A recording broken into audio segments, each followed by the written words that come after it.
Oh my goodness, sorry. Let me start this over because welcome to the Rudeboy Sound Off. I am the Rudeboy DJ Paul and another edition of the Rudeboy Spurs Sound Off. And it's becoming a little bit frustrating, just the results that are happening. And so instead of diving into that, I am going to just say this. We need a manager right now. Not saying the manager should be fired, but right now we need a manager to take control of both sides of the ball. And that's my request. That is absolutely my request. We can't, we shouldn't, we must not keep making excuses for lack of effort, the players included. And someone will probably say, I watch your videos and I see your comments online, and you never actually blame the players. And I will say rightfully so. And the reason for that is I just think that they're not being put in the best position to succeed. It's a very hard statement to make. And so, as opposed to some people who will say that they don't see the effort, the players are bad, the players don't give, I don't see it. I haven't seen players giving up on the club or giving up on the game. I have not seen it. And so, for some people who want to think that talking about 20 years ago and you know, use that to bash the current players, I see effort. But what I don't see, I do not see tactics. I don't see any form of pragmatism going on. I don't see us varying in the way we want to play. Even when we are presented with that opportunity, like scoring 2 early goals, we still continue to go for that third because your reckless abandon is why gets you what is what got you the 2, so why not continue? And so those are the things that I speak to. And some people are upset that I'm blaming the manager for the result.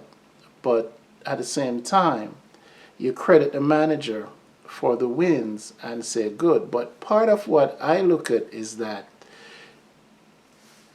if you're up 2 and you're making the mistakes that you make are made when you lose, eventually teams are going to catch up to you. And the teams that are going to take their chances, you're going to be in a world of hurt every time. And so I really don't get it when fans are saying that we need to give the manager time.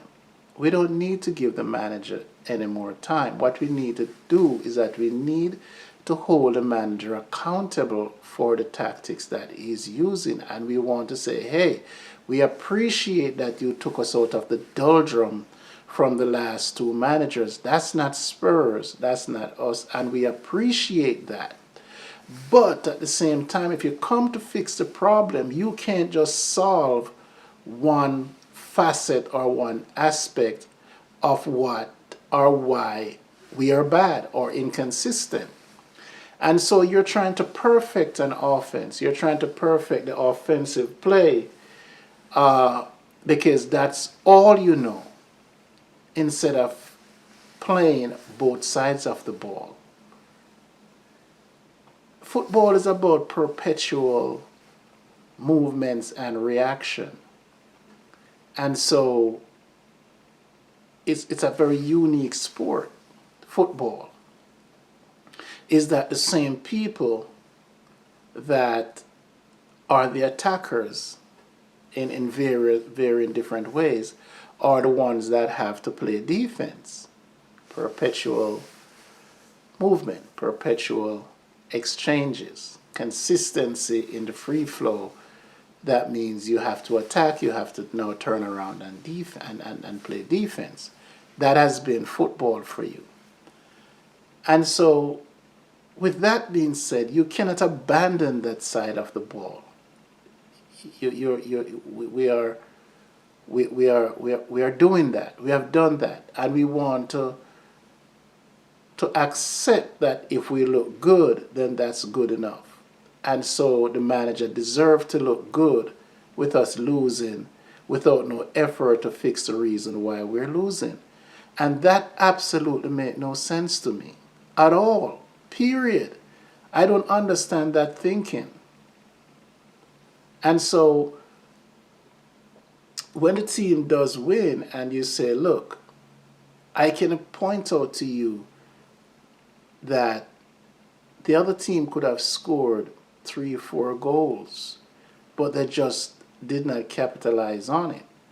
And those chances are stemming from errors and poor defensive posture, less connection to each other. And so I don't know if what we're asking for, if a higher caliber player or players are going to make a difference if your defensive system is flawed. And so if your system is flawed, sometimes it looks like you're not even putting in the effort because you can't get to the man you need to get to. Like, for example, just a quick example from today's game. I never figure out why Udogie was so far from Neto. Every single ball that went to Neto, Neto was able to get it without being challenged. If you're having that kind of issue, pull the winger back, right?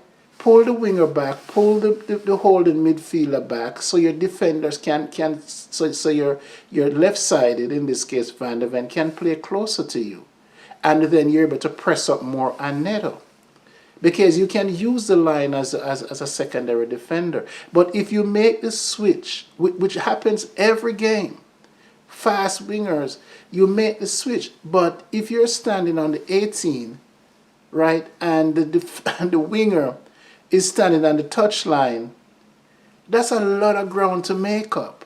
And so we keep chasing and chasing everywhere we are chasing. And I just point out that particular part of how we defend is that as a defensive unit, we all come inside. And even when we come inside, we can't defend the box. So if we can't defend the box, I'm going to try and use some common sense. No one ever accused me of having common sense. So I'm going to try here. If you can't defend with the ball coming inside the box, then it makes sense that you go out there and defend the ball getting to the player who is going to put the ball in the box. That would be common sense. But no one ever accused me of having common sense. So I'm not going to try. And so when you look at those things, when you look at how we played, it's better to stretch the fullbacks, right, and get help on the inside than play in narrow and letting the wingers have their way all day running at you when you can't touch them when they get in the box. How many times are we going to see the same thing gets repeated? The switch is always on. The wingers are deep, hugging the touchline. And they just control the ball and decide they're going to take a run at the defense. It just happens unabated all the time. Those are the deficiencies to which I'm talking about. And we have to correct those things. We need to correct them. And I don't see where we are doing it. I don't see from game 1 to game 15 wherein there's an effort to play man to man and let the defender, the winger beat you or force him to hold up the play. I don't see that happening. And that's just only one aspect. I don't see the reason why we should push up so tight. And Maresca was doing his best to give away the game because it took Latvia off, who was killing us in the midfield strategically, and in order so you can get Caicedo in there. When Caicedo should have had a yellow card, by the way, and what's his name should have had a yellow card after fouling Solanke like 4 times, and eventually, even when he blew for the 4th foul, he never issued him a card. So if you allow the defender to continue to do that, then he's going to continue to do it for as long as he can until the ref, issued a card to say, hey, you got to ease up. He never did that, and so he keep on manhandling Solanke without fear of being sent off. And that's Taylor's, and that's Taylor. I'm not blaming the ref. I'm just pointing out things in the game that Solanke was really onto him, and he keeps fouling Solanke, and he was never issued a yellow card, and that's on the ref. But I don't want to digress into that. The ref is not the reason why Spurs lost the game. Spurs lost the game because they think 2 goals were never enough. Spurs lost because we have no idea what we're doing defensively. Spurs lost because we got overrun in the midfield. And my thing, right, as a manager, as a coach, will say, look, we're up 2. There is no shame in going to a 4-4-2 to stop the flow of them running through your midfield. So when you go to a 4-4-2, now what you could actually do is that you could push your fullbacks further out, because now you have help in the middle where you're supposed to be less vulnerable now than when you were playing this 4-1-2-3 high press. You're up 2. And so the most important thing to happen here is that you're going to pull your wingers in to help out. You're going to drop another player in the midfield because you already have 3, so you drop one of them in the midfield. And it would have been easy to do that by going to a 4-4-2. Where you could go and put Solanke up top all by himself. It's simple that you have to change the tactics.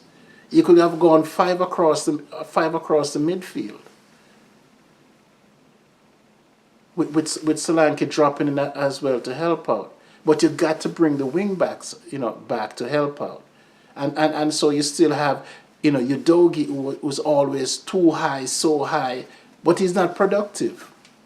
And you continue to do that, and we continue to get burned. On the day when you're playing against Neto and Sanchez are not the days for you to be running up in the offense. And even though we got the 2 goals, it's a fool's goal that we got those and feel like we were going to run through Chelsea. And so the chances, the easy ones that we miss, come back to bite us. We lost 4-3. And that's exactly what I'm talking about. You can't always feel like the next goal is the most important goal in the match for you when you're up already. And so there's other things in the game, other facets of the game that we are definitely not being well at. And that's not coming from the practice pitch. What you see coming from the practice pitch is what you see every day. Defense is not coming from the practice pitch because we play the same way every day. That's what happened. That's what happened with every team. And even the wins. I'm not even splitting it down the line. It's every game, it's the same thing. Teams just don't take advantage of the chances that we give them. And so when teams start taking those chances, we're going to lose. In general, not just a Chelsea game. Because we can't defend the position that we're in. We can't defend enough to get back into a position if we're down. And we're up and we can't defend that position either. So it's not about whether or not the manager is a front foot football player. Of course, play your front foot football by all means. Go ahead and play your front foot football and play it all the time when you go out there. But then you have to realize what you have across the pitch and the position of where the team is in relation to the scoreboard. And that's what I'm talking about. It's not plan A, and we go back to plan A when plan A doesn't work. And that's Ange for you. It's all about plan A. And that being said, I am out of here for another edition of the Rudeboy Show. Hope you continue to watch, subscribe if you may, comment if you may, and I'll see you on the next video. Peace, and I'm out.